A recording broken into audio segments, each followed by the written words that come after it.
Dear students, the concept of culture and also this society are inseparable. They are the two faces of a single coin. Society refers to group of people living in a definite territory and having a culture. Culture is a distinct way of life, right? In general, for anything to be called as cultural, number one, it has to be learned. It has to be accepted by most members of the society, and it has to pass on from one generation to other, right? This you know. Moving forward, now please do answer some questions. Do all animals, number one question, do all animals have culture? Please message the answer. Do all animals have culture? No. Very good. Then second question. Okay. Next question. Do all animals have values? Okay. Very good. Then what is that force which makes animals to act? If all animals are not having value, then there should be something which makes animal to work. Yes, very good. Biology. Then one more word, biology. Within the biology itself, you can make biology as genetics, inherited. Instead of genetics, very good. Inherited. Then one more thing is there. Inherited over, genetic over. Then there is one more. Instinct. Very good. Very good, Apuva madam. So, instinct. Animals, whatever they have, that is innate, inborn, genetical, or instinctual.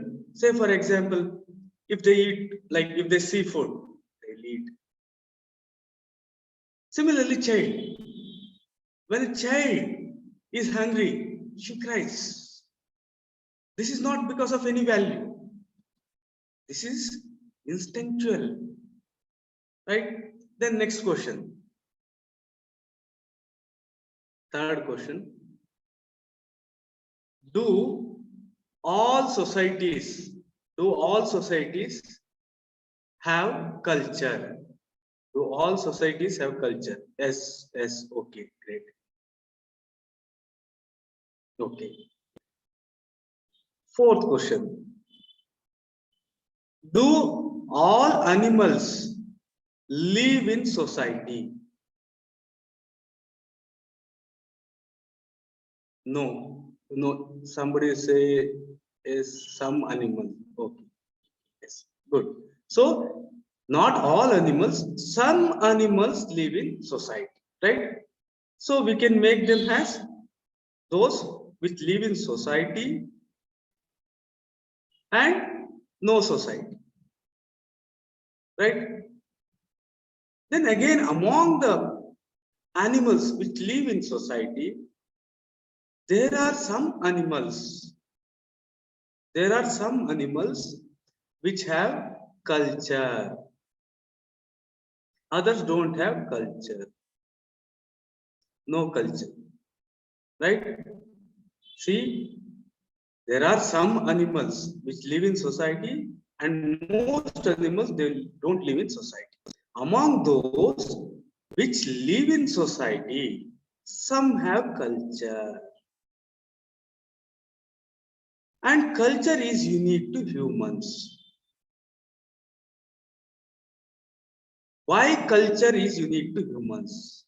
Why culture is unique, one of its kind to humans?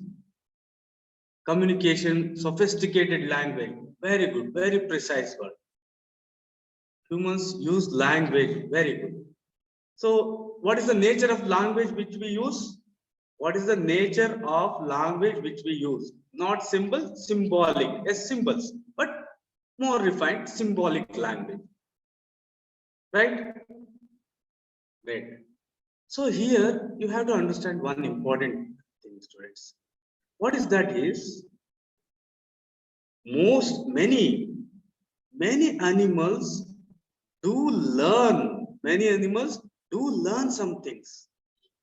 Many animals do learn some things.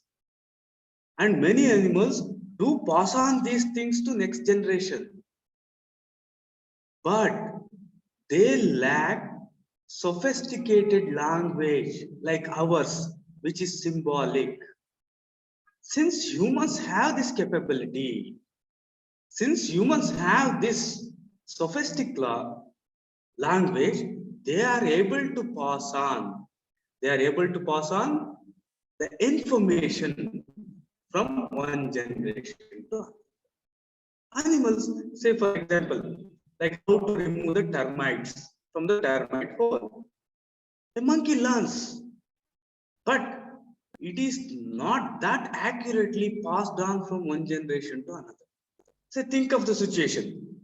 We have learned how to make rocket, right? But this knowledge is not passed down to next generation. What will happen to this? Think.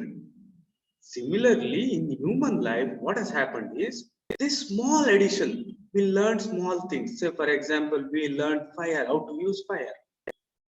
From then on, we added small things. These things got passed on from one generation to another. That is one thing. Second important thing is this culture is very supportive to human beings. In the evolution, most of the animals they evolved biologically, but animals evolved in addition to biology. They took culture.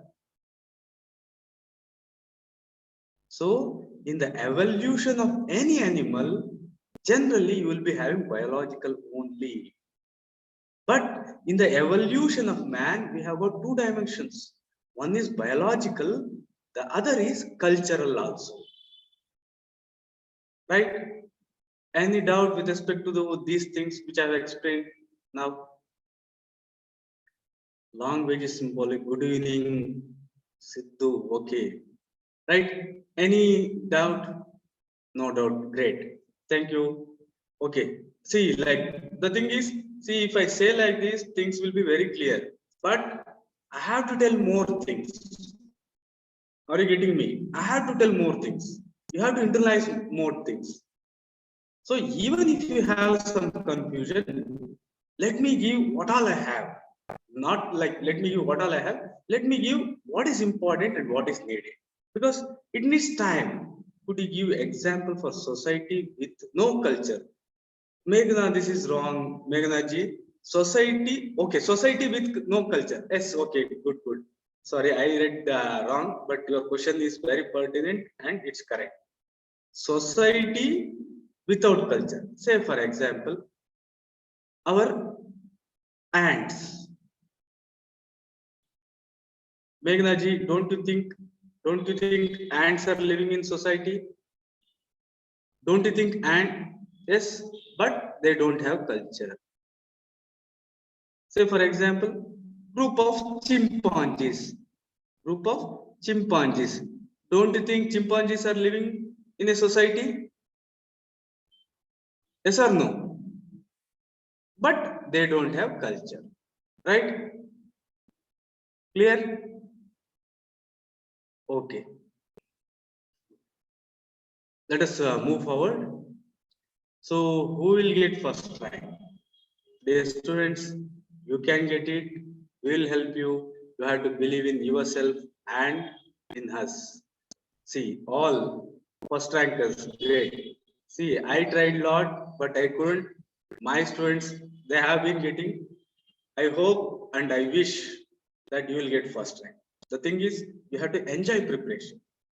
I repeat, if you enjoy preparation and if you have a regular routine, without regular routine, nothing can be done.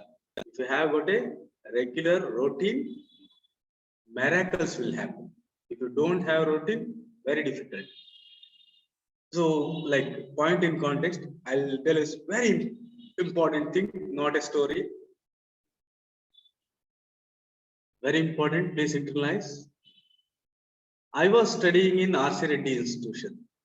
R.C. Reddy Institution means like very like good name at that time. Number one. Many used to come from faraway places just to see what is R.C. So I studied there. There was a room like 24 hours library, 24 hours free library for all. In that library, I used to read. So prelims were done with prelims. I finished my prelims examination in Hyderabad. Afterwards, I went to like a reading room again. Here, what happened is,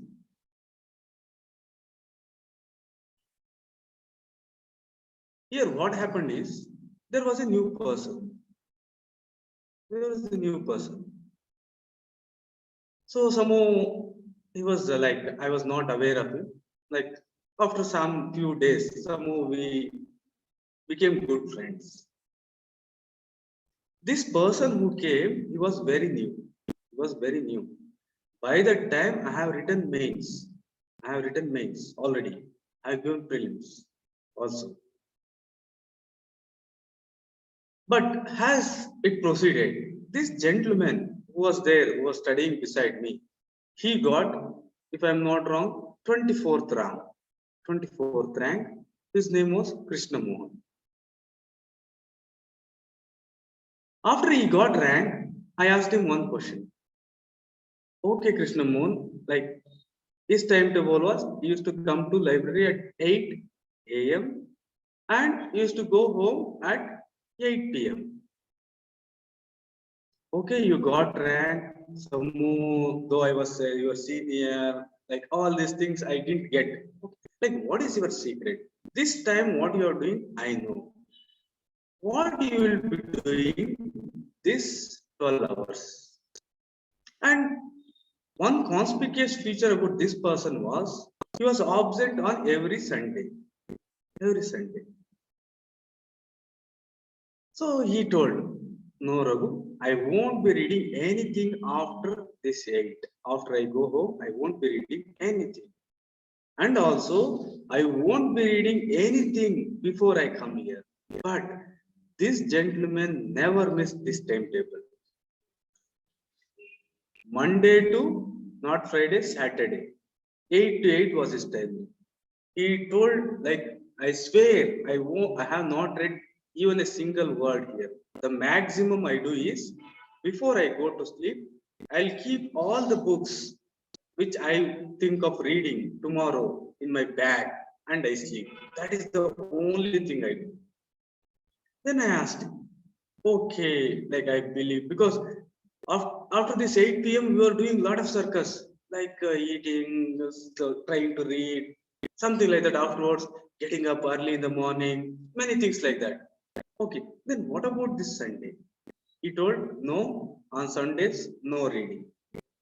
No, I won't read, he told. I asked him, why? He told, see, Raghu, I am a married person. If I read in this time and if I read in this Sunday, my wife will give me divorce. He was a married person. His wife was working. See, why I told this is, if you have routine, see all these government employees or anyone, why they go to work? Because they have got a routine. Whether they like it or not, Monday they have to go at 8. Like that, you also should have a timetable. Whether you like it or not, you have to sit in your timetable. Those of you who are reading by sleeping and doing all these things, please don't do that. That is very, very fatal. Because you always feel like lying on bed. Don't do that. First, develop sitting capacity. Sit on a chair. Whatever nonsense you want to do it on the chair to begin with. Calling a friend, sit on the chair. Relaxing, sit on the chair. So why I told is regularity is important, because I can't imagine any Sunday where I left completely like 300%, because I used to do something. Here the take home is, dear students, if you want, take at least half day break every week or 1 day break every week. At least 1 or 2 hours complete break from what all you are studying. Because you may feel that, like, if I do all these things, I may be wasting time. That is not true. That is not true, simply because this has worked. Those who don't think anything, they just like tends to always, no, they are not succeeding. Really, my dear students, and very important thing, all of you will be asking, so best plan for working professional.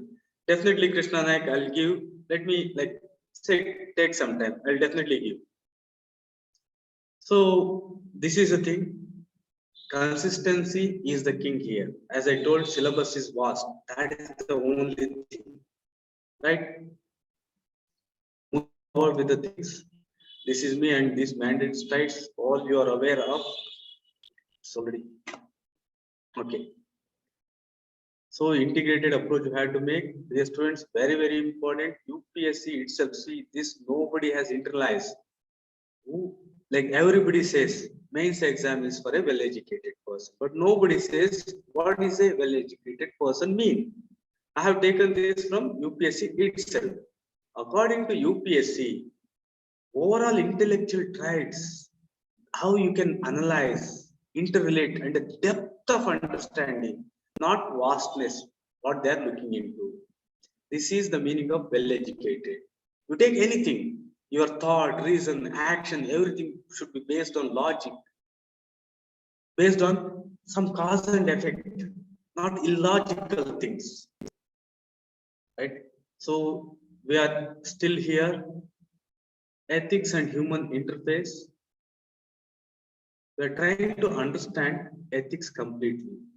This area is one of the most difficult areas of your syllabus. And why it is difficult is, I reiterate, nowhere, and in no book you find these things. Essence, here what they are asking is essence of ethics in human actions. Nowhere, I have searched, nowhere it's found. Like for the past 6 months or 7 months, I am not searching. Till then, like I have searched 5 years. In no book they have given this. What all teachers are doing is, say for example, essence. Essence means that which is inevitable. That is that which is the main constituent. So in that logic, they are trying to interpret. You won't get this topic in any standard book. So first you have to understand the concept and you have to come up with the things. Right? Sorry. Sorry.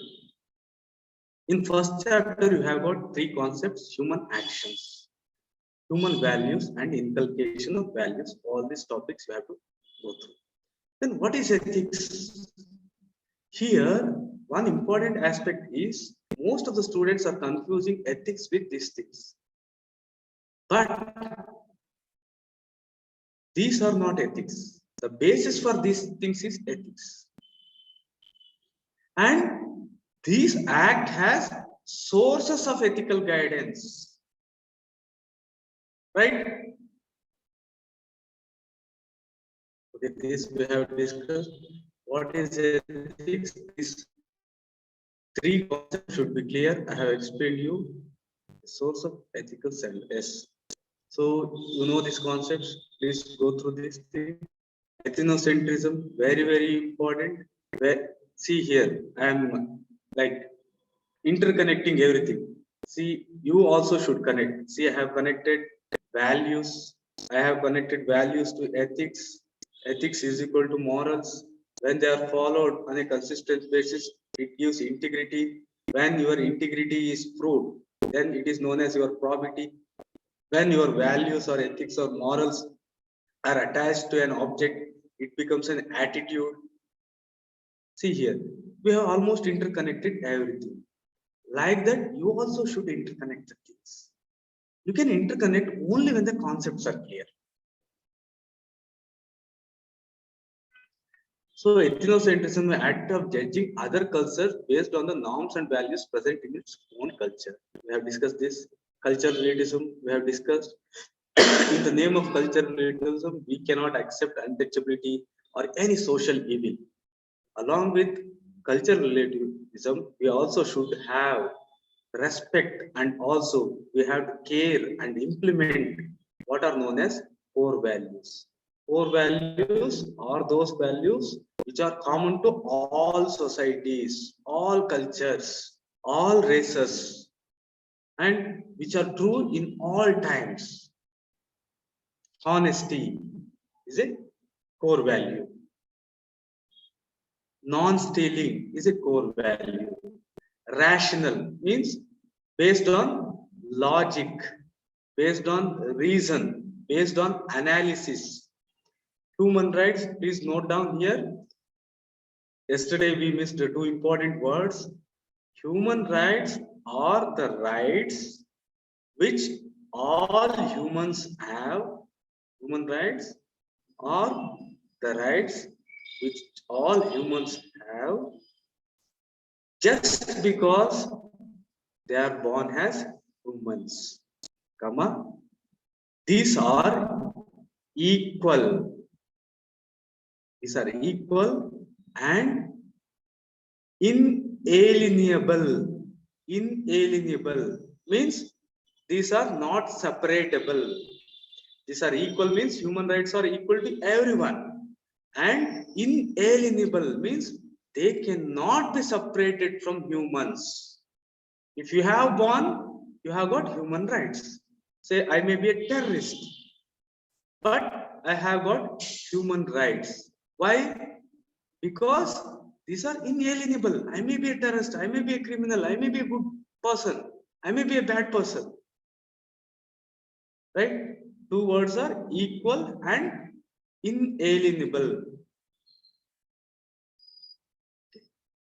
Moving forward. Okay. Culture is unique to human species. The example see here, these people also have society, but they don't have culture, because what all this do, they do because of genetics, because of inheritance, because of genes. These are innate in them. These things are not learned. See here, our friends, our ancestors, they learn things. See these gentlemen, what they are doing, but they are not able to pass on this to next generation with the same accuracy because they lack language. They also live in society. Culture of integrity, culture of poverty, you know, very important concept.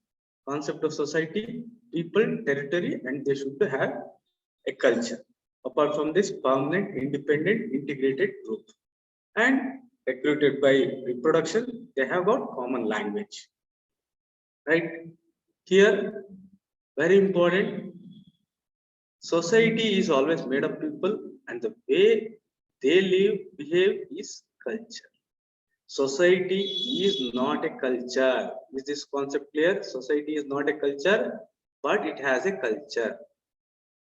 Culture is the product of society. It refers to the material aspects as well as ideas, meanings, knowledge, everything. Right? I hope you won't have any doubt. Coming to what are human actions? Human actions, these things are not human actions. These are known as actus hominis, means non-deliberate, without knowledge, without voluntary, without freely done. On the other hand, actus humanus means knowledge, voluntary, freely. I have given the example. You have to remember one name, Saint Thomas Aquinas. All these things have to be concurrently present. Means if one is not present, then it is not human action. Say, for example, let me give you an example here. See, a child may be like killing someone with some gun. It may be voluntary, it may be freely done, but no knowledge. It is not having. Same tribe. He may, like, without knowing that this is a gun. By chance, if he shoots and somebody is dead, he is voluntarily doing, he is freely doing, but no knowledge. Similarly, all these things. If anyone is missing, then it is not human action. Right? Human actions are those done consciously, deliberately, and in view of an end.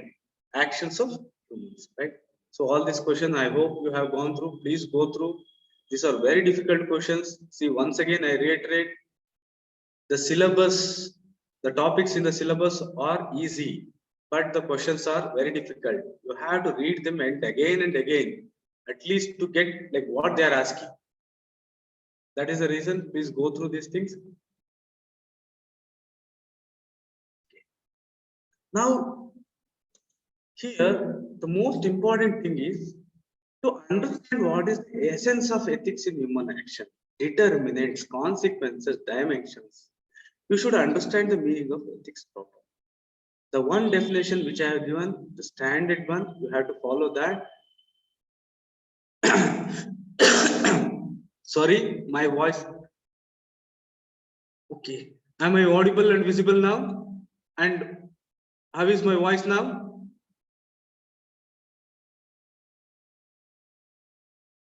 Is my voice correct now? Okay.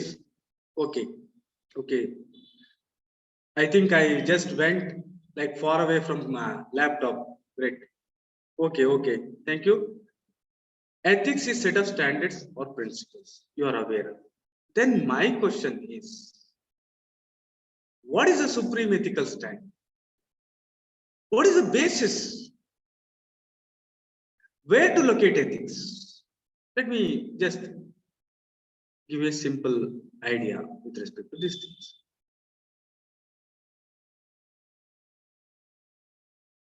Say, for example, there is an individual. He does something, he does X. And to do X, the means, the way he is using is Y. So here, where to locate ethics is a very important question. I'll explain this, don't get confused. So here, to find out which is the supreme ethical standard, or what is the standard, what is the principle, ethical principle, we have to take into consideration. We have to take into consideration three important aspects. One is the means. Means the ways in which a work is done. The other is the result or the end. Should we locate ethics in results, or should we locate ethics in means or ways? Or should we locate ethics in the person who is doing? Right? So, this you have to understand. Location of ethics. Say, for example, I'll give you an example. Earning money. Money. Earning money is the result, is the end. Right? So, what are the means? There are many means. One, I can ask for help. Help. I can beg. I can earn. I can loot. So these are the means. Right? Coming to the individual. What is his conduct? Is he having virtues, good character? Is honesty present in this person? This is about it. Sorry. Hope ethics is the way. Okay. Okay. Ethics is placed on the way. Okay. Okay. I hope most of the newcomers like might have not got this concept, don't worry, I'll explain it again. So to understand the meaning of ethics, we should know what is the basis of these standards themselves. Ethics are standards society places on itself, and these guide our behavior, choice, and action. This is given by second ARC, most authenticated. If this definition is in your mind, you can answer any question. No other definition can answer all your questions, right? See, these are the definitions which are given throughout in all the 15 ARC report I have put here. Is this clear? So second ARC, wherever has defined ethics, these are the things. All the reports I have gone through. The gist I have already given. These things also you can use. To avoid confusion, like I have summed up and I have taken this one. There is nothing now. See, ethics is set of principles of right conduct. What is conduct?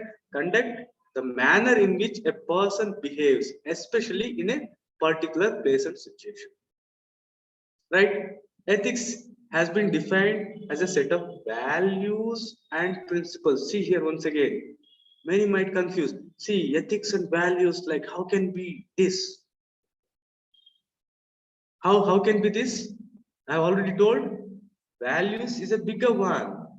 In among these values, there are some values in the form of standards or principles. We call this as ethics. So don't you feel we can use this term value also? Right? Next, ethics is set of standards that help guide conduct. So any definition, if you write, it's good enough. But mention according to second ARC.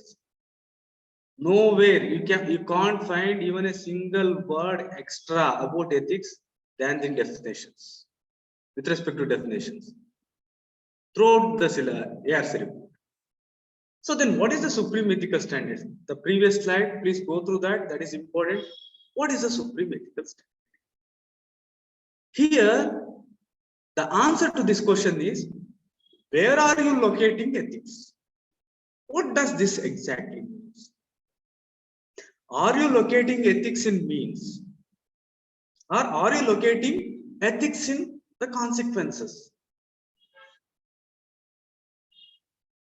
See, think that this is our individual, human, or any individual. Say, for example, this is our student, Krishna Nayak. Krishna Nayak is doing some work. This is the means he is using. This is the end of the result we are getting. And he is the individual. Sorry. If you locate ethics, if you say that ethics is located in result, then it is consequentialism. Here, consequentialists, what they say is, if the results are good, you can use any way. In fact, they are not at all talking about means. They are not at all talking about means. Let me give you an example. Helping poor. Helping poor. This is a good thing. But how you are getting money, you are not taking this into consideration. The means you are not taking into consideration. Is this clear to you? If anything is helping you, if anything is good with respect to result, then that is ethical. On the other hand, some say that no, forget about this part. For many, this part doesn't almost exist. They feel that only means are important. If means are good, even if the ends, even if the results are wrong, that doesn't matter. Am I clear? Some say that means the ways should be correct. If the ways are correct, then no need for you to worry about the end. Let the end result be negative. Say for example, means I'm working hard. I'm an entrepreneur. I'm trying something like a startup. Means are good, but the end result is very bad, losses. So family is suffering. The people around are you suffering. Say, for example, your IAS preparation. Everybody will be saying, no, it may be difficult, leave it. But you are not living. As of now, the results may be negative. Are you getting me? Here, they concentrate only on means. If the means are correct, no need to worry about the ends. Then the third, they locate ethics in the individual itself. They say that, say for example, a person is honest. Then he will do all the things which are ethical. Just the person has to be honest. That is the thing. That is a virtue. This is one. This is the ancient thought. The latest thought is with respect to rights. See, thousands of years back, they located ethics in virtues, virtuous ethics. Now they are locating ethics in rights of the people. They say that humans have absolute right for themselves. Means all the individuals should be allowed to do whatever they want. That is ethical according to them. Right? Okay. Let me elaborate these things further. What is the supreme ethical standard then? Then, the most important thing is, the crux is, the criteria is where you are locating ethics. If you are locating ethics in ends, that is one type. This is one of the most important and accepted. And some are locating ethics in means, ways. Some are locating ethics in virtues. Some are locating ethics in rights. Some are locating ethics in contract. We have made a contract. You have to follow that. Following that is ethical.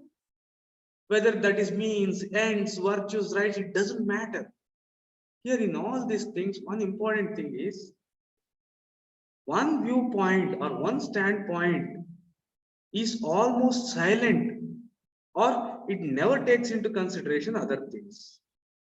When someone is locating ethics in ends, he is indifferent towards the means, virtues, rights, or the contracts. Similarly, whenever someone is locating ethics in means, he is indifferent towards all these things. This you will understand as we proceed. Right? So those who are locating ethics, in ends, consequences, results, or you can add one more, output. If you are locating ethics there, then you will be called as a consequentialist, or the term consequentialism. Let me little elaborate this. Okay, dear students, 1 minute.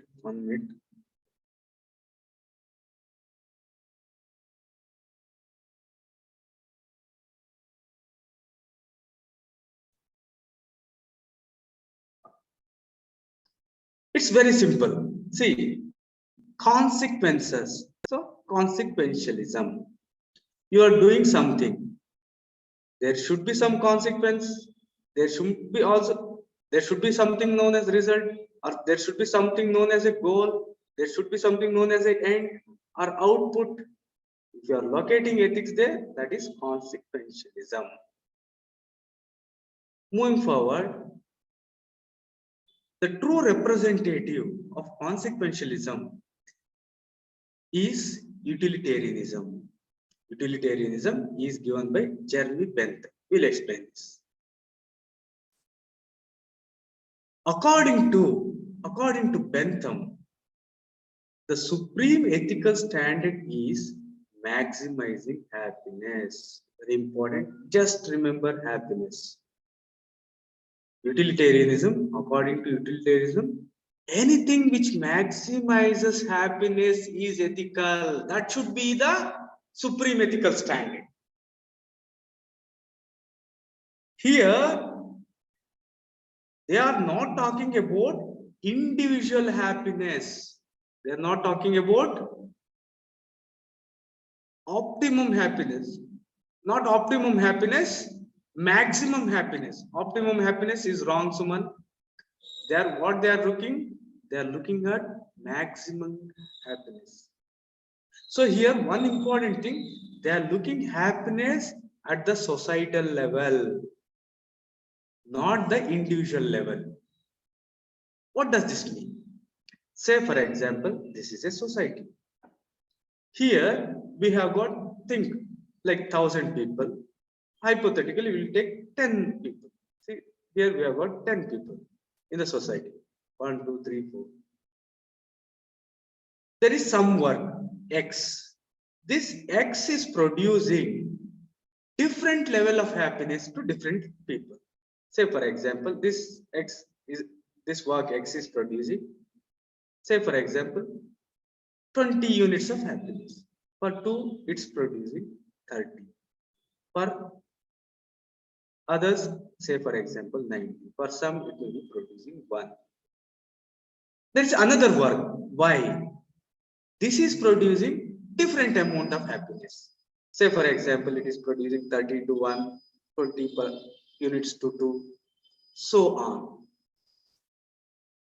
When we add up, if the total happiness what we have got from doing X is greater than the total happiness what we get from doing Y, then X is the ethical thing. Is the concept clear? Maximizing happiness for the whole society, not the individual. Is the concept clear? If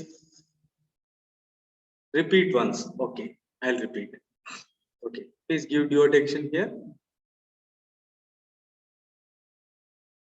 Utilitarianism is an important aspect of consequentialism, true representative of consequentialism. What is consequentialism? Consequentialism is one which locate ethics in consequences. Which locate ethics in consequences. Here the consequence, what we are taking is happiness. Anything, any consequence which maximizes happiness, for the whole society as a whole, then that act is considered as ethical. Say, for example, there are 2 ways of doing work. By doing in X way, if the society is getting, say, 100 units of happiness, by doing in Y way, if the society is getting 80 units of happiness, then X is ethical. Right? Because it is giving maximum happiness. Is the thing clear? Right? Okay. Okay, we will move forward. Here, one important aspect is, here they have taken happiness. What does happiness mean? Happiness is equal to pleasure minus pain. Say, for example, work X has resulted in some happiness. How to identify that? Work X, say that it has produced 50 units of pleasure and 30 units of pain. Then happiness is equal to 20 units. Right? What is happiness? According to Bentham, happiness is equal to pleasure minus pain.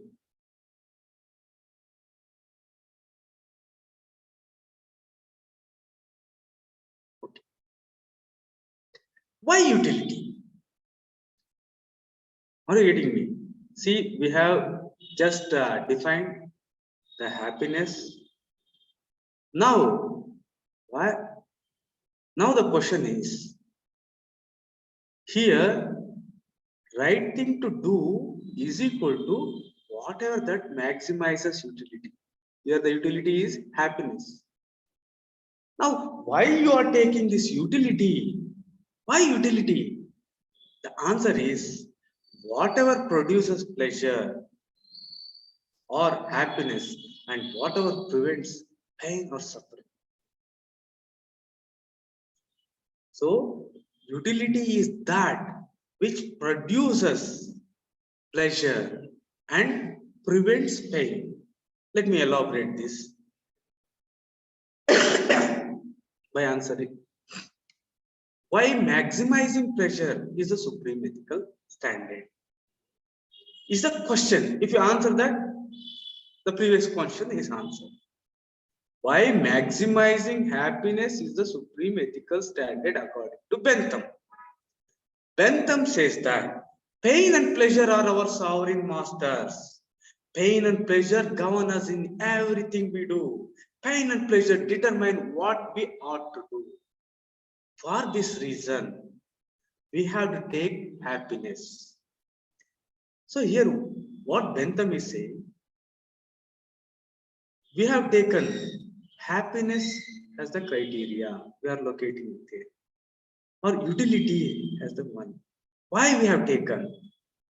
Because happiness is equal to pleasure minus pain. What we all do? We all try to increase our pleasure. Why do? Most of the, why most of the people drink alcohol? They feel that it will increase their pleasure. Why most of the people don't work lazy? Because they avoid pain. Are you getting me? All humans want more comfort. Yes, want more comfort means avoid pain. So that is not the exact concept. The core concept is that which I will be saying. Since all humans want to increase the pleasure and decrease the pain, happiness is the supreme ethical standard. And these two are our sovereign masters. So who is our master? Who is our boss? Who is our God? Our God, our boss, our master is pleasure and pain. Right? So, since Bentham consider that we all are trying to do just this, in any case, you think of any situation where we want to increase pain and decrease pleasure, chances are less. There may be exceptions. Let's not go to the exceptions right now. Right? Now, if you say that this is the supreme ethical standard, then what is your opinion? Here, you have to think logically, because this is a very, very important concept.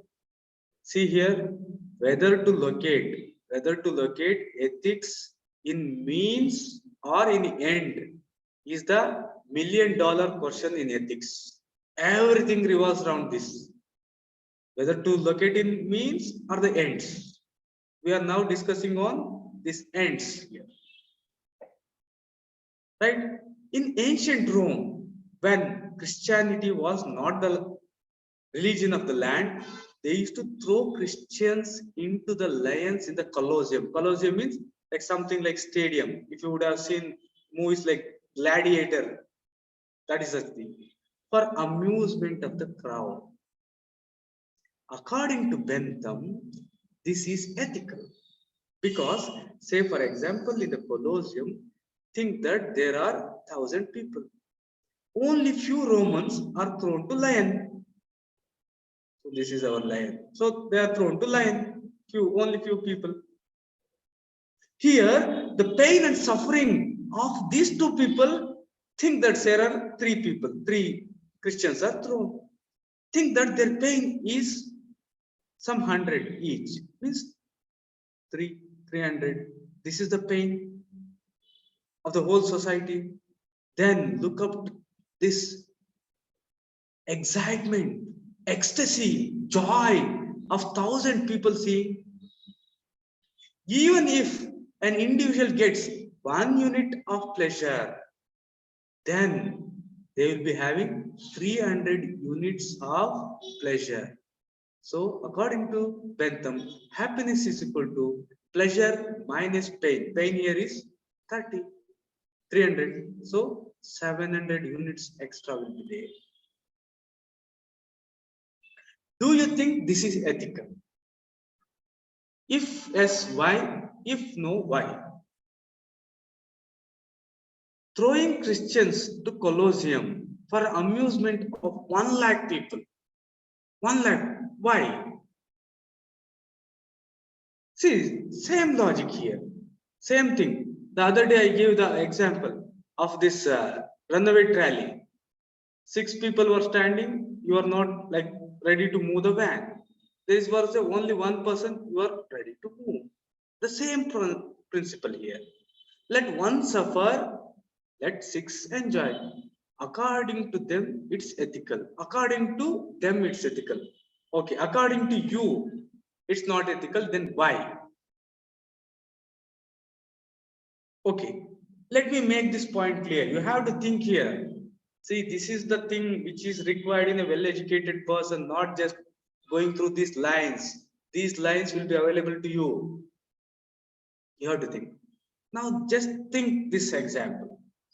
These are the examples which are most often used in the schools of philosophy and law. Here, in our second case, the city of happiness. There was a city full of happiness. All the people always dancing, cheering, everything. They don't know. They don't know what exactly is sorrow. Difference between consequentialism and utilitarianism. Okay, don't worry, I'll explain. But it's just a beginning. But even then, consequentialism means locating ethics in consequences. Kavitaji, locating ethics in consequences, results or ends is consequentialism. What is utilitarianism? This is consequentialism. Utilitarianism is one of the consequentialist theories. Utilitarianism is one of the consequentialist theories. In utilitarianism, the end, the result, the consequence, what we are taking is happiness. We are taking happiness as the result. Right? Is this clear? Like, because this will be elaborating further. Okay. Like, we'll move forward. Okay. Where was I?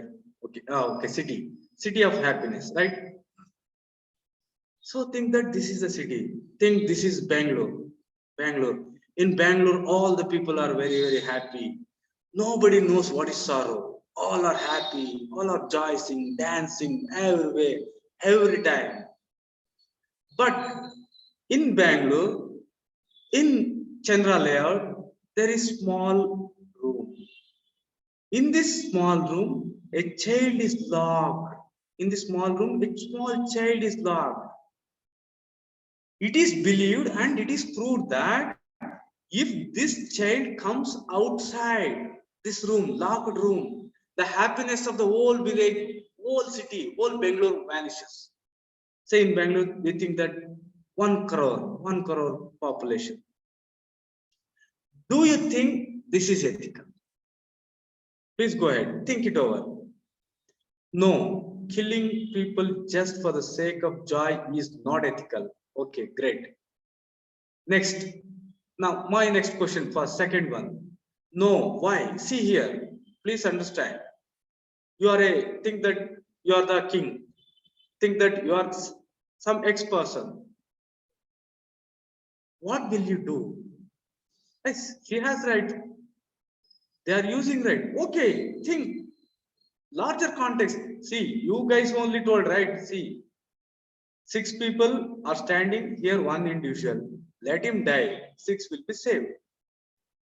Why are you not applying this here? Here, not even 6, 1 crore people. If this one child, if she comes out, what is the problem? 1. According to Bentham, this is ethical. Because the happiness, the whole city we are doing. There is what a matter of death. Okay. I didn't get that. Okay, we'll move forward. Okay. Lifeboat and 4 standards. We have also discussed this. According to utilitarianism, according to consequentialism, the consequences are good, the results are good, the ends are good. Here, let one be killed. If 3 can be saved, the lifeboat case where we have discussed the things in detail. According to Bentham, according to utilitarianism, according to consequentialism, this is true. Okay. Let me just make the things clear to you. Consequentialism means locating ethics in the consequences. If the consequences are good, then it is ethical. Clear? Consequentialism means if the consequences are good, then it is ethical. If the consequences are bad, then that is unethical. Now the question is, what are the ends? What are the results? There are many ends, there are many results. For Bentham, happiness is the one consequence which you have to take into consideration. Happiness is the end, happiness is the result which we have to take into consideration. I've got a message. Happiness, okay, same. Right? Moving forward, in line with the things. Objection to this. What are the objections for this? Go ahead, those of you, what are your objections for all these things? Bentham says that, see, if you are an individual, it doesn't matter what way you use, what means, what ways you use, but the output should be good. Killing even one innocent person or snatching one innocent person's right is also unethical. Why? Society with low happiness should not be ignored. Okay. Humans are not instruments. Great line. Very good. Things that give happiness is not meant to be good always. Very good, Shivam. Very good point. Very good point. The same. See, he had made a point. See, whatever gives happiness, it doesn't mean that it should be ethical. Shivam, you can change the word. Instead of good, you have to use ethical. Right? Okay, great. So those of you, like, if you have not answered, please don't worry. All these people who are answering are all senior citizens. So many even have attended, like this is their 3rd or 4th time attending. Don't worry. But the thing is, you have to answer. Okay, moving forward. Objection to this. Happiness is not good or right. Whatever makes you happy, how can you say that that is good or bad? How can you say that that is ethical?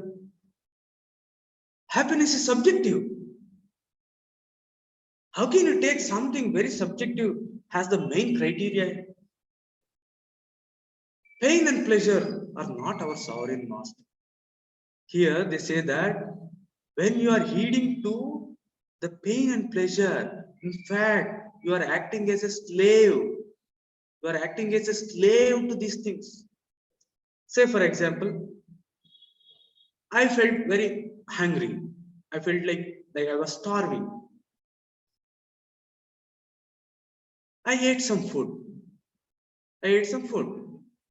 My pleasure increased. My pain decreased. Right? By eating food, my pleasure increased. My pain decreased. Here, the logic they are putting is, here you are acting as a slave to these things. Being starving, being hungry, being thirsty. These are the things which are given to you by biology. Given to you by biology. You are not doing these things on your own. Whenever your body is not having energy, it is saying that you should eat something. If you are just following these things, you are just acting as a slave.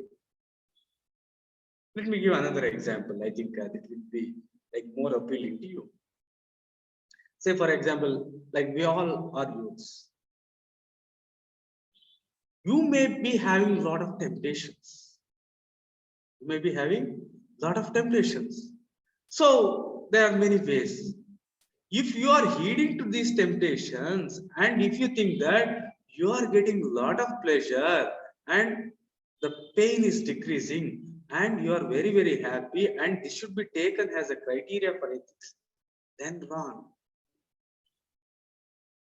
In the first instance, the stimulus what you had, the instincts what you had, the desires what you had, these desires are not given to you by yourself. You didn't give them.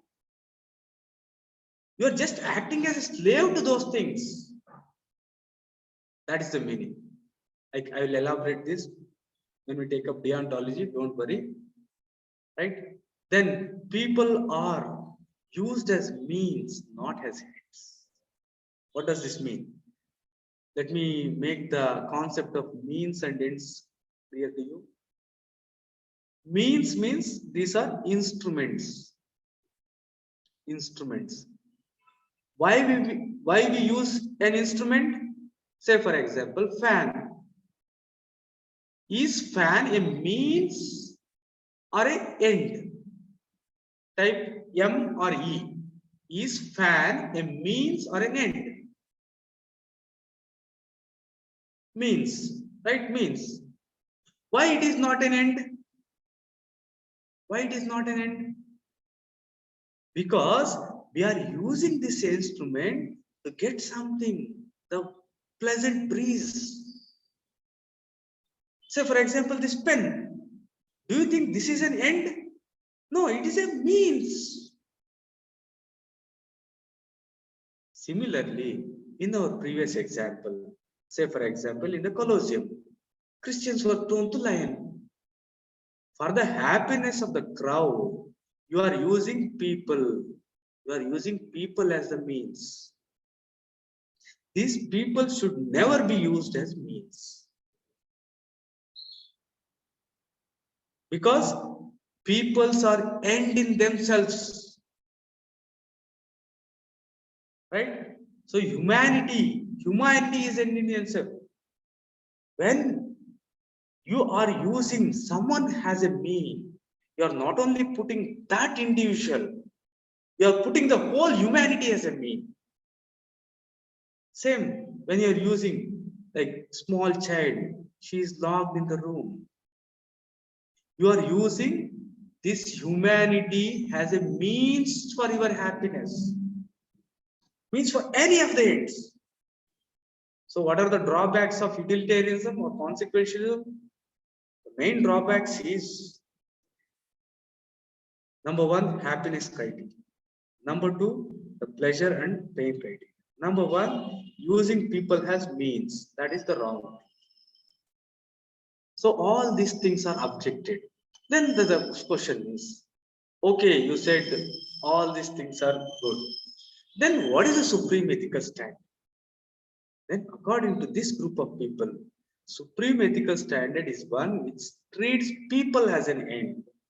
People are the humanity as an end. And it is universally applicable. And it is universally applicable. This is known as deontology. And the true representative of deontology is categorical imperative. I'll explain these things. Don't worry. Consequentialism. This is about locating ethics in consequences. The true representative of consequentialism is utilitarianism. Deontology, on the other way, it emphasizes on the means what we should use. The true representative of deontology is categorical imperative given by Immanuel Kant. Sorry. Right? Is these things clear to you? Any doubt here? Right? Okay. We'll do one thing. We'll take 5 minutes break and we'll come back. Is this okay? 6 or 7 minutes okay. Sir, tell us some critical word in Kannada. Definitely, Krishna Naik, I'll take up in Kannada also. So let us take 5 minutes break and we'll reassemble. Is it okay? 5 minutes? Okay, 6 minutes, so that it will be good, right? We'll be taking 5 to 6 minutes break and we'll reassemble. Great.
This is known as deontology.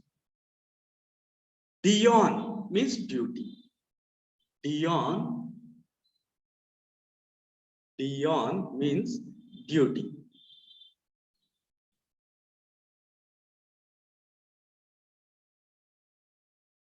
Deontology means following duty. So here, what is the duty of an individual? According to deontology, following categorical imperative, the one previously we dealt with. Categorical imperative is the duty. So don't worry about this. Don't worry about this thing which I have said. You'll understand when I explain deontology. As of now, just remember one thing. The term deon in deontology means duty. Deontology as a concept means following duty is equal to the supreme ethical standard. Here, the duty refers to categorical imperative. Right? I will explain what is categorical imperative, all these things, when we take up deontology. So, what a message. Whether deontology or so, it depends on us what to follow. Like here, like it depends on us as to what to follow. It may not be the appropriate one. I say these are the views. You have to take the positive and negative, and you have to put your rational thought there and your judgment. See, according to this, this is the one. According to it, this is the one. You have to give justification.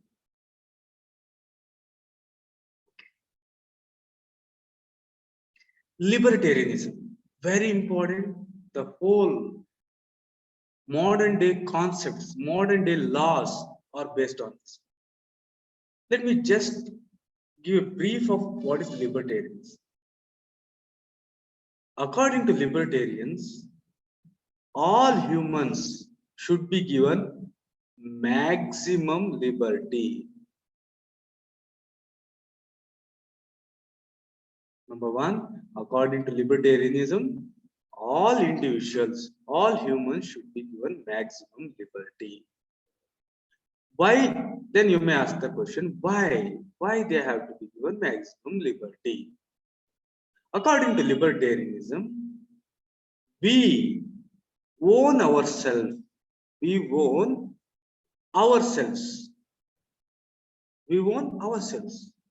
This body is mine. This pen is mine. This t-shirt is mine. So I should be given freedom, should be given liberty to do whatever I want. To do whatever I want. Say, for example, I have got 1 crore rupees. This is mine. I have worked hard and I have 1 crore rupees. I should be free to do whatever I want. That is one. Similarly, this is my body. Whatever I do with my body, no one should question. That is one.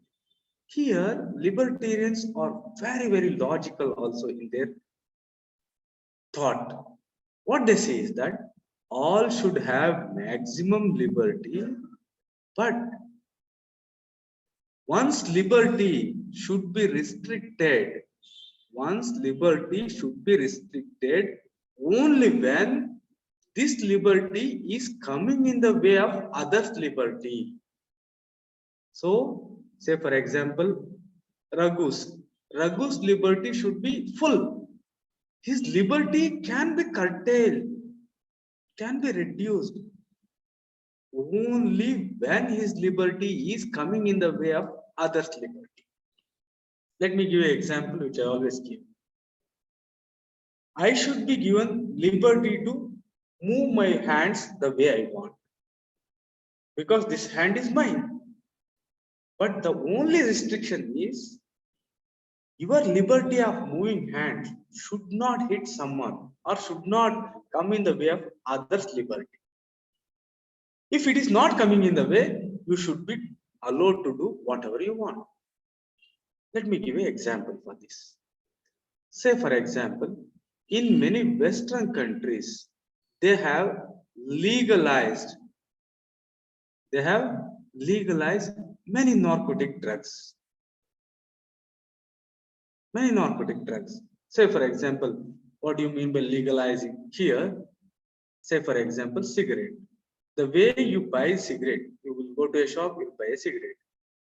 The way you buy wine or alcohol, you go to wine shop and you will buy. Similarly, in those countries, if you want brown sugar, if you want charas, afim, anything, they are available in the store. You can pay them and you can take. There are also, in fact, brands. In fact, some of the celebrities, they have gone to the extent of coming up with their own sample of drugs brand. The logic here is, say for example, you are an individual. If you are not wearing helmet, this is your headache.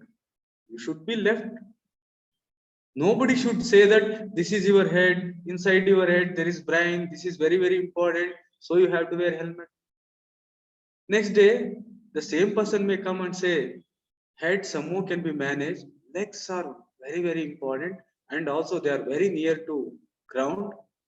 The more they will be having the chances of getting damaged if you meet any accident or something like that, for the leg is very high. So all people who ride bike should wear shoes from tomorrow. He may be right. Yes, true. But what libertarians say that nothing like that. See, this individual is not wearing helmet. It is his headache. On the other hand, this same individual think that he has drunk alcohol. He has drunk alcohol and he is driving. Now, his liberty of drink and drive is coming in the way of others' liberty. Those who are moving, he may dash others. So, drink and drive has to be banned. Drinking and sitting in your home should not be banned, because this is your body, you are paying your money, you should be allowed to do whatever you want. Your liberty should be reduced, curtailed, only when it is coming in the way of others' liberty.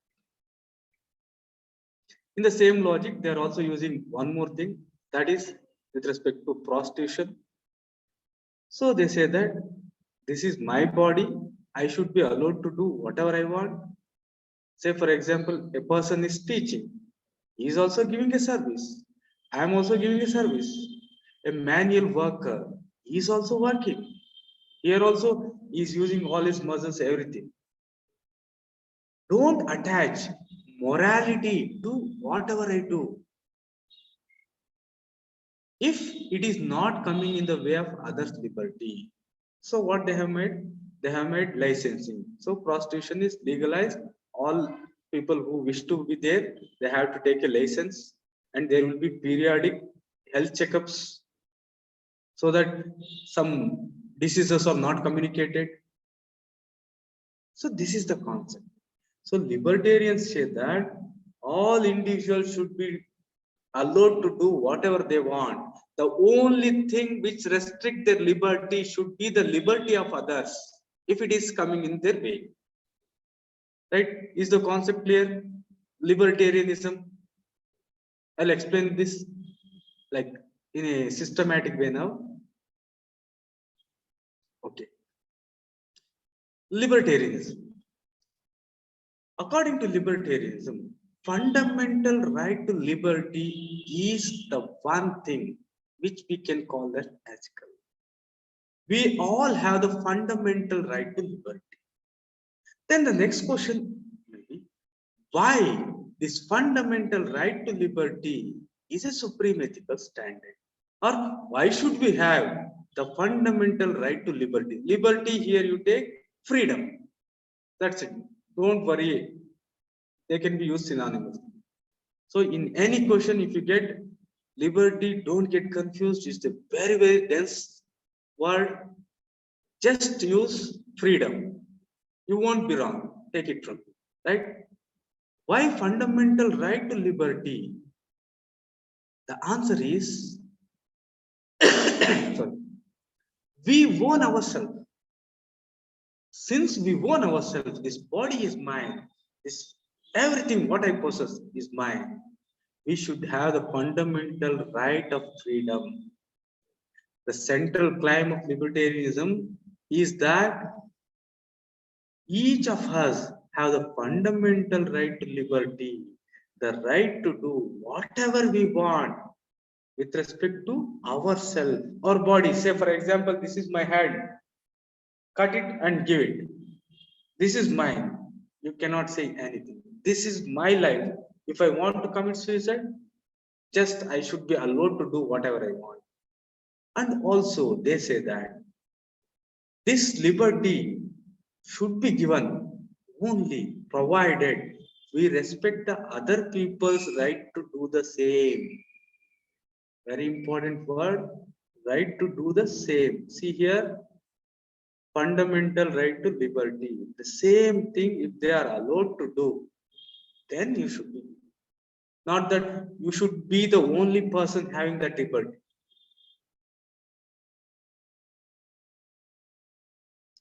Libertarians who think that we own ourselves and we have the fundamental right to freedom favor unrestricted markets. They favor unrestricted market. See, this is a very important and tough question. If you can answer, that will be great. My question is, libertarians who say that we should have maximum freedom.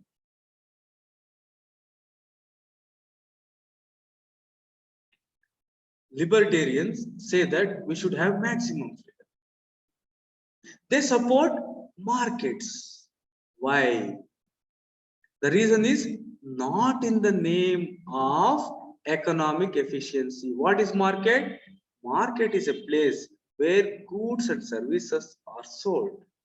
Most important thing of market is it is the point where demand and supply meet.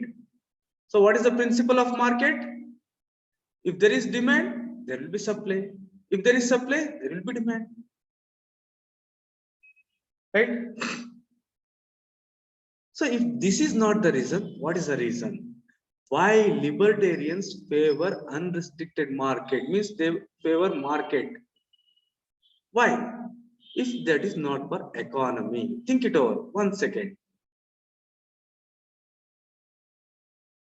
The answer is not freedom. What is the answer? The answer is not economic efficiency. The answer is freedom.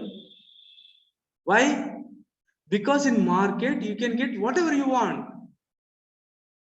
In market, say for example, if everything is provided in the market, you pay money, take it. You want a big car, take it. So they want unrestricted market so that people can get whatever they want in the market. If I want some kidney, okay, give some money, take kidney. This is the logic there. So they are not in the name of economic efficiency, but in the name of human freedom of choice. And the other day we discussed choice. Market provides choice. Let's say, for example, cars. See, we have got like compact cars, we have got sedan cars, luxury cars, SUVs, sports cars, all because market is providing. On the other hand, take the example of the things which are given by state or government. Water. Do we have choice in the water provided by the government? No. In Bangalore, the standard term, Kaveri water. All tap water or Kaveri water. That's it. I want mineral water. Who will give? State won't give. Market will give. See, like they are saying they are selling some like water bottles, saying that this water is from Himalayas. See, if you are crazy for those things, you should be allowed. Do you agree with me or not? So here, in fact, market are efficient, but they are not asking unrestricted market for economic efficiency. Now, liberalization, privatization, everything market. What they are asking is freedom. We should be given freedom. Okay. Moving forward, libertarians say that there should be minimal state, not no state. There should be minimal state. Minimum means the little possible. Means law and order. This cannot be done by the market. This cannot be given to the market. So these kind of minimal things state has to look into. These kind of minimal things the government has to look into. All other things should be left to the market. Only a minimal state, one that enforces contracts. If there is any contract, the state should enforce. Substantial activity. Okay. Protects people against force or fraud, protects private property from theft, and keeps peace. Is the concept clear? A state which does bare minimal activities, all these things. Enforcement of contract, protecting people, protecting private property, keeping peace, law and order. That is minimal state. On the other hand, there is welfare state. They oppose welfare state. I'll explain what is welfare state. Any state that does more than this is morally unjustifiable. So, if any government is doing works like, okay, you are an old man, not able to earn, take social security, 10 kg food grain, take it. This is welfare state. This is minimal state. So here it is not no state, it is minimal state. Why it is called minimal state? The state should do bare minimum activities. If it does anything more,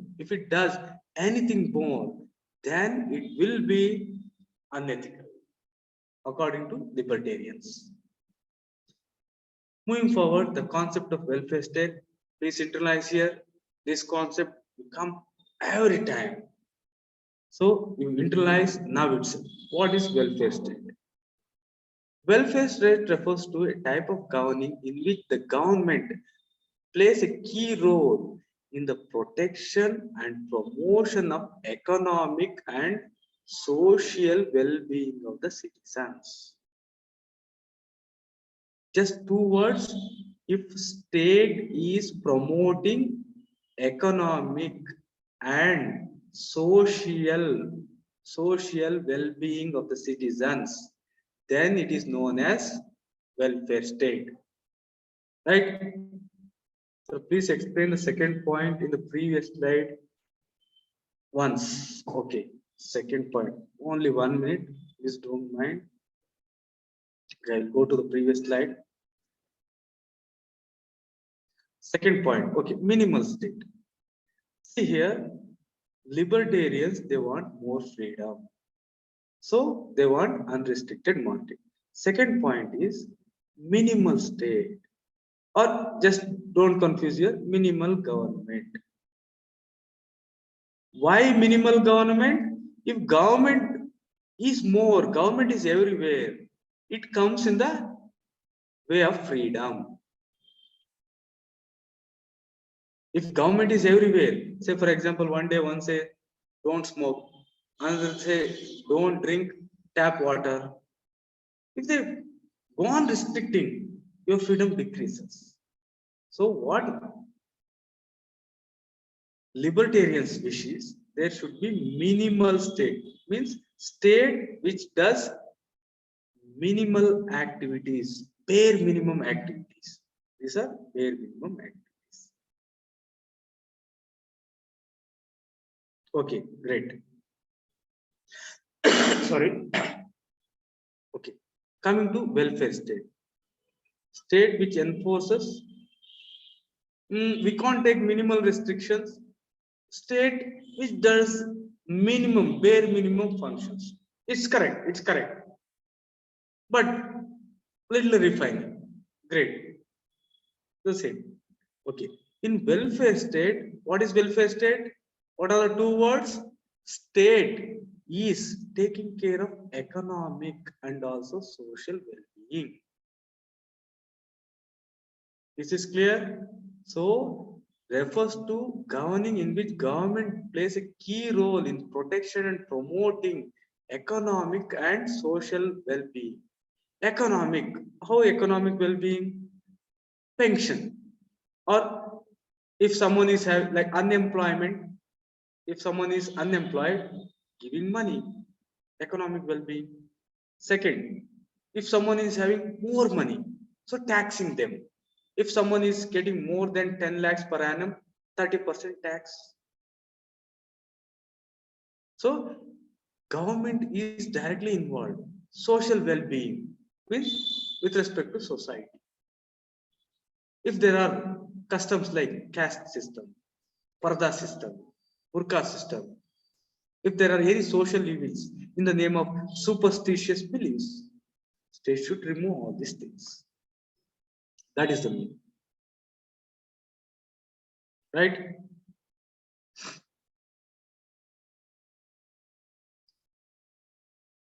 Next, those who wish that there should be absolute freedom, more freedom, they oppose paternalism.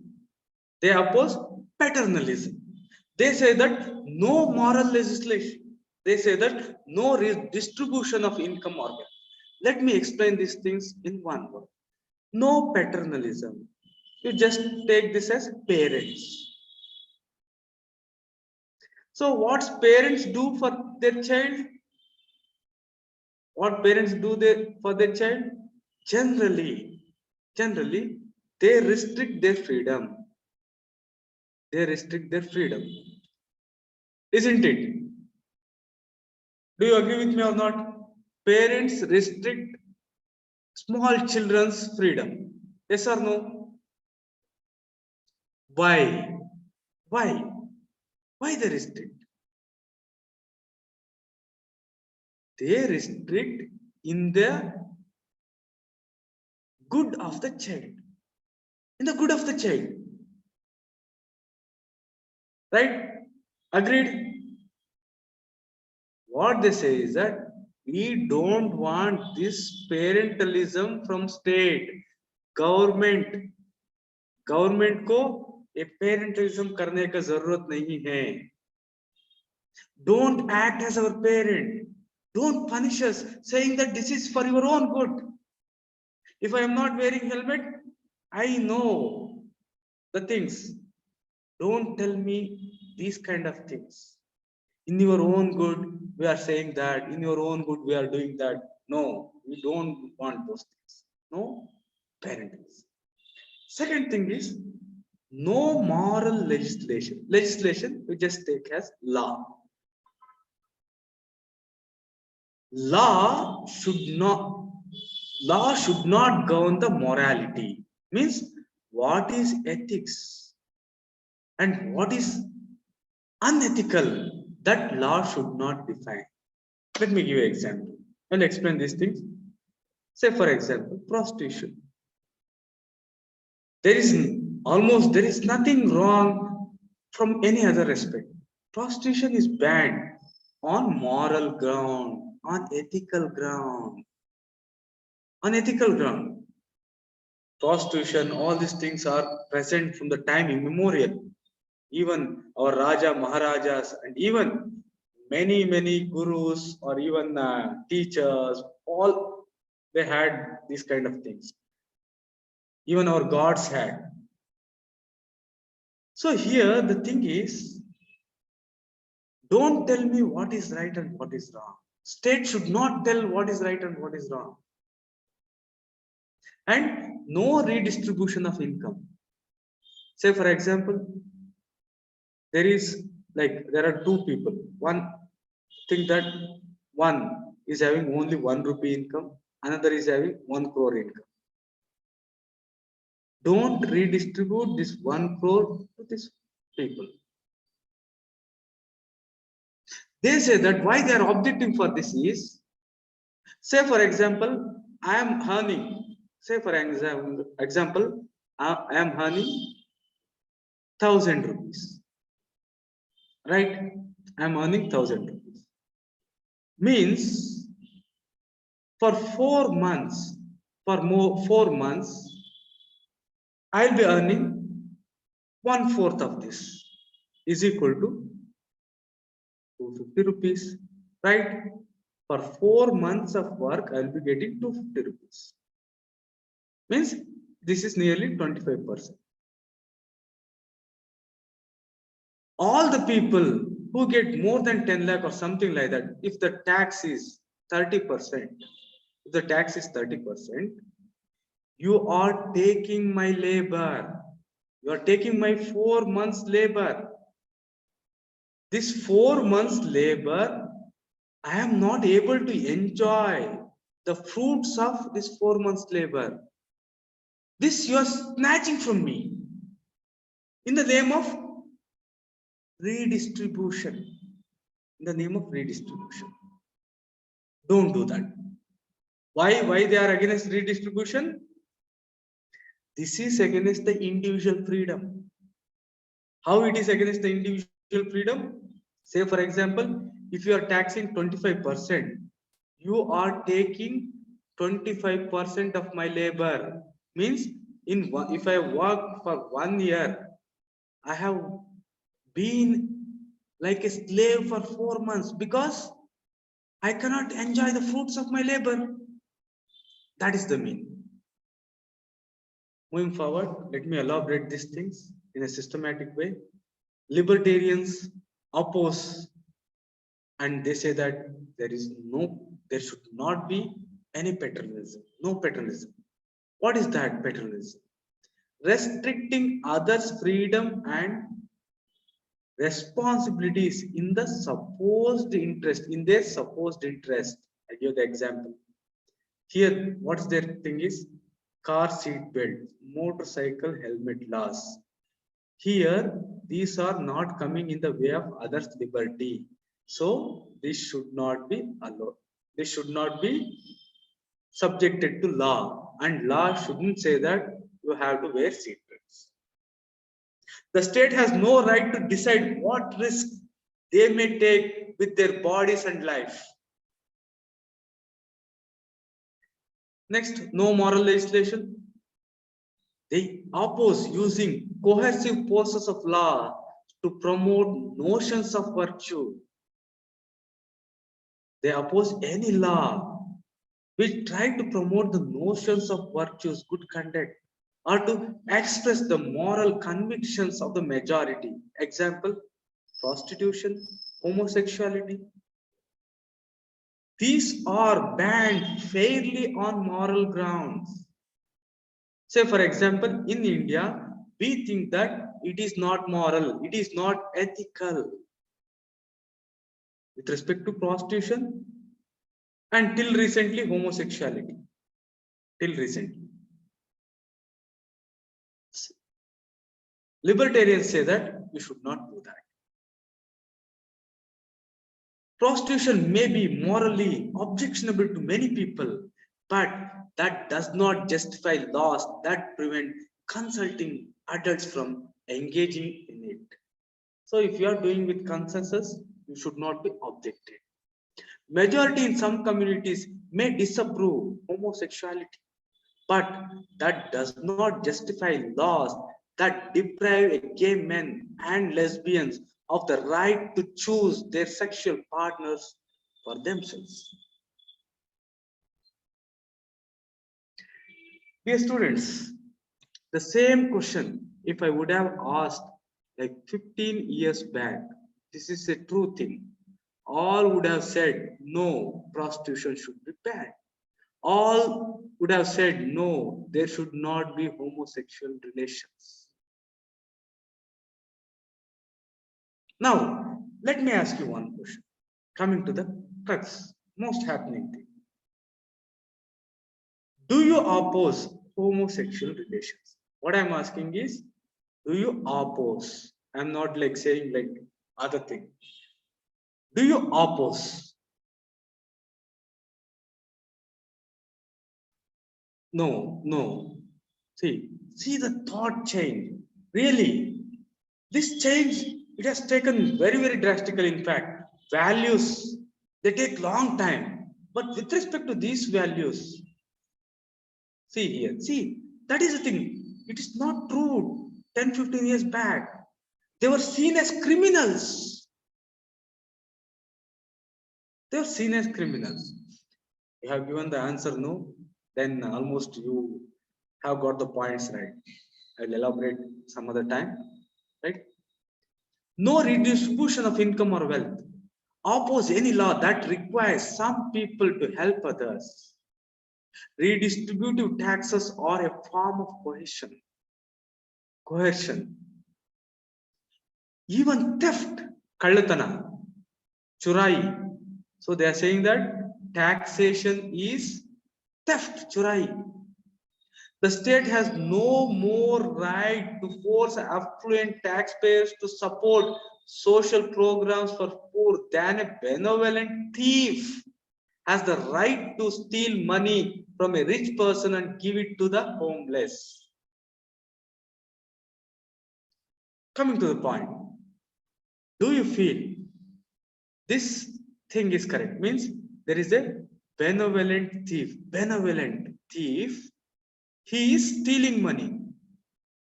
He is stealing money from the rich and he is giving to homeless. Do you think this is correct? Do you think this is any ethical?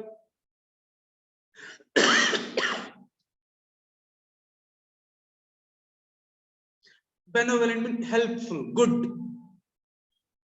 Why? Why? He is helping poor. Why? Because he is stealing. See here, your state is also doing the same thing. Your government is also doing the same thing. I work day and night. I have made 100 rupees. State is taking 30% or takes 25. 25% it is stealing. What is the difference here? So what is the difference here? You first disagreed this and most of you are saying that okay, state can tax. What that makes the difference? What that difference? Here the results are same. Results are same. See here the concept. Here once again, your consequentialism and deontology, you can apply inside libertarians also. This concept.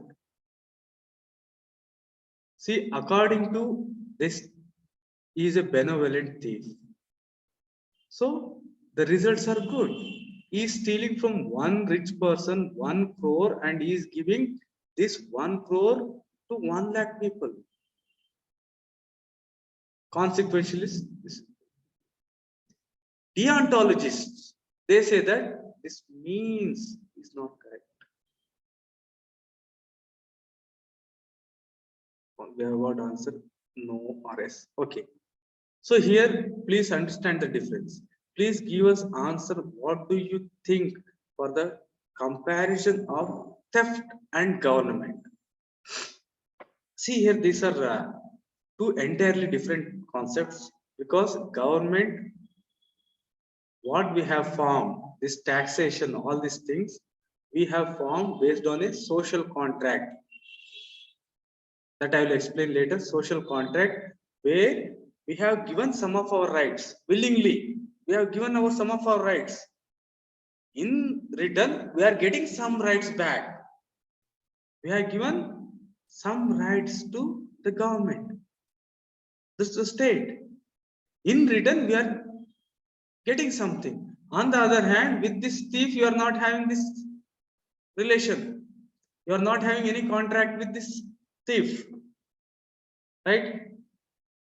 Okay, please give us the answer. What to? Okay. Okay, got it. Right, great. 1 minute, I'll finish this. Those of you, just wait. We'll finish this topic. Very, very important. Almost all the, like say for example, your interview questions, all revolves around these concepts.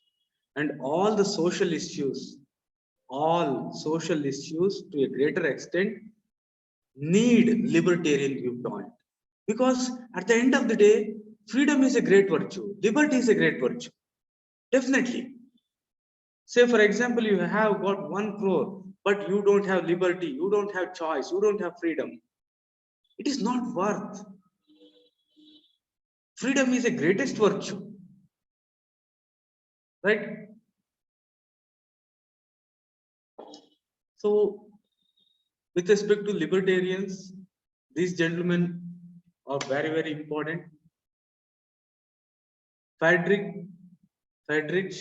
Milton, Friedman, Robert Nozick, John Locke. Just remember their names. Here, John Locke's redistributive theory is very, very important. I'll go little fast. Please give due attention. Redistributive justice. There is nothing wrong with economic inequality as such, but by the fact that few have crores, while others are penniless, doesn't enable you to conclude anything about the justice or injustice of arrangement. What Nozick is saying that economic injustice, there is nothing wrong in economic injustice. Until and unless you have acquired this economy, you have acquired this money with fair means, you have not cheated anyone. Economic inequality is bound to exist. Say, for example, there are two people. One me and another Krishna Nayak. Krishna Nayak is a very hard worker. He is working, like, say, for example, 12 hours. Me, I am a very lazy person. I am working 2 hours. Definitely, over a period of time, there will be economic equality. Since Krishna Nayak is working for 12 hours, think that he has made 1 crore. Since I am working for 2 hours, whatever I get, it is like hand to mouth existence, not sufficient to lead a day-to-day life. So I am almost like penniless. Does this ethical to take money from Krishna Nayak and give it to me? Because he has not stolen. What is your point? Is this fair or is this unfair?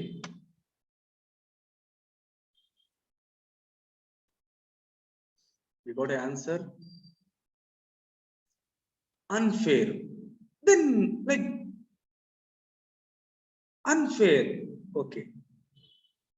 See, it's the same logic here. But here, one point, as Shivam also has mentioned, this our government has got this power. Why we have got this power? Because we have surrendered ourselves. We have surrendered ourselves to give some rights. And at the same time, we are getting contract, a social contract, extension of that, right? According to him, distributive justice depends upon two requirements. Distributive justice depends on two requirements. Justice in initial holdings, justice in initial holding, justice in transfer. Say, for example, there is a boy. He got some resources inherited. How he got some resources inherited? In a legal way from his father. Then it's good, you can take. If he has inherited by some illegal means, then it is wrong. And also in transfer. If these things are fair, then there is nothing wrong in inequality. Justice in initial holding. Resources you use to make your money were legitimately yours. If this requirement is filled, then good. Second one, justice in transfer. If you made your money either through free exchanges in marketplace or from voluntarily gifts bestowed upon you by others, then if there is inequality with respect to economy, there is nothing wrong. If beneficiaries of past injustice, in case if there is this case, if beneficiaries of past injustice, here initial holdings are justice. Here, beneficiaries of past injustice, remedying of the injustice for the sake of redressing the past wrongs, not for the sake of bringing about general equality. Very important.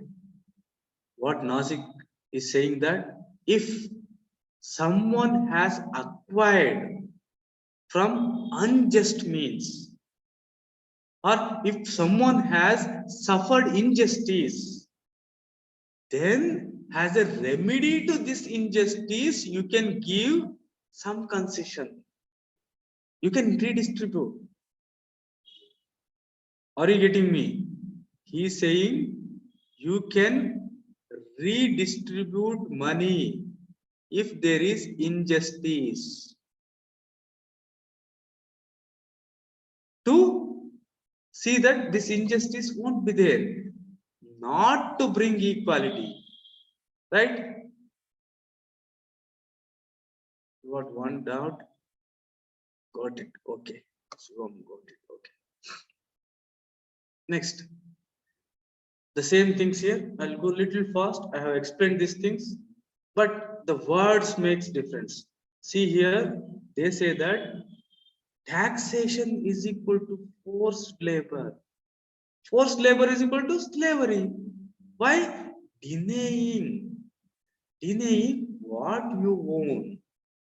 I have given the example. Taxation. Say if it is 30% or if it is 25%, it is you are forcing one individual to work for 4 months or 3 months if it is 25%, 1/4, and you are just a slave for 3 months. Sorry. Taxation claims to own part of us. Taxation claims to own a part of us. Whatever part corresponds to the portion of the income we must pay to supposed cause. If you are paying 50%, then 50% you are owned by others. You are not owning 50% of the things. What you have done, what really belong to you. Self-ownership, we own ourselves, so we should have freedom of choice. Why we should have freedom of choice? We own ourselves. If I own my body, my life, my person, I should be free to do whatever I want with them, provided I don't harm others. This line is very, very important, provided I don't harm them, right? Self-ownership is the foundation for individual rights. The idea that I belong to myself, not to the state or the political community. I never belong to any individual. My life is mine. So, the law should not punish adultery. So, the law should not punish adultery. Do you agree with me? Do you feel the law should punish adultery? Adultery means having like sexual relation with many or other than your partner, committed partner. Should adultery be punished? Yes or no?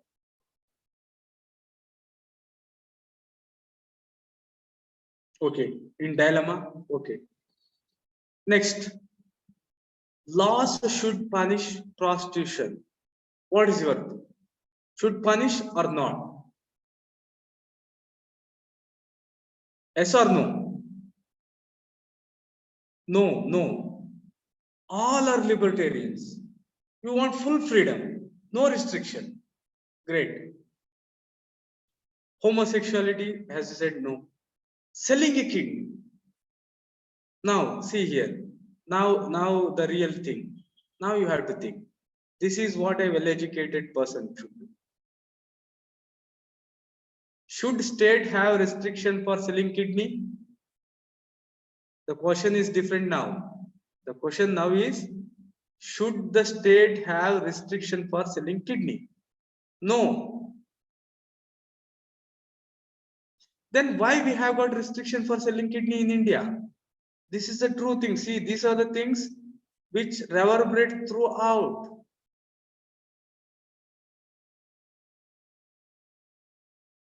Selling both kidney.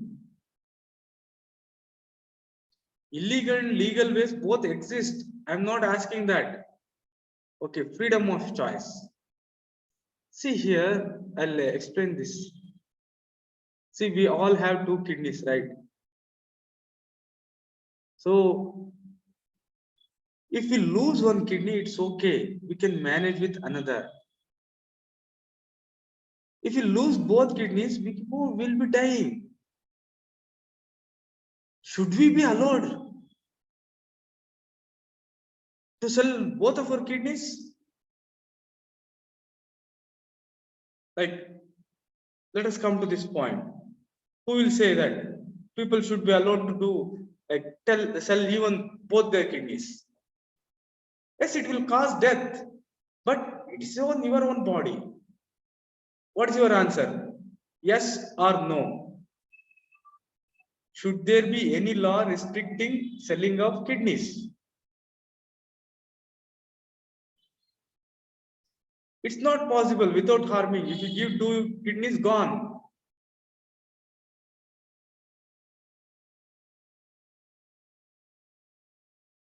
Okay, let us make the things little difficult again. Right to suicide. How many of you say that one should have the right to suicide? Go ahead. How many of you say that there should be right to suicide? Yes or no? No, no. Choice is there. No, no. Why? Why you shouldn't have right to suicide?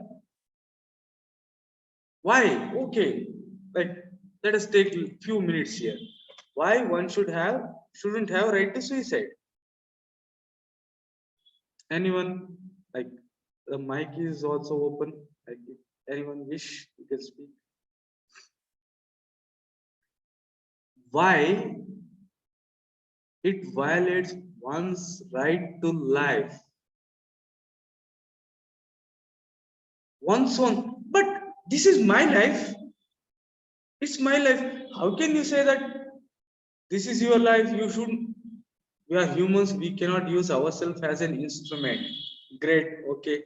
Because it's harms himself and his family. Okay. Okay. You keep apart family. Keep apart family. You are only one individual. Chandan somehow has brought family. No. You are just think about that individual. See, I'm suffering from lot of difficulties. I'm suffering from lot of difficulties or anything like that. Every day is a heaven. Like, every day is a hell for me. Every day is a hell for me.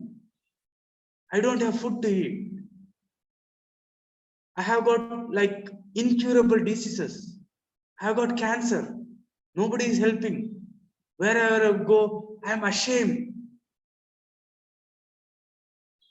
Do you want me to lead a life with miseries? Think it over. This is a very, very important thing. This you may get in interview also. Right to suicide. Next, right to assisted suicide. So what about this one? Right to assisted suicide.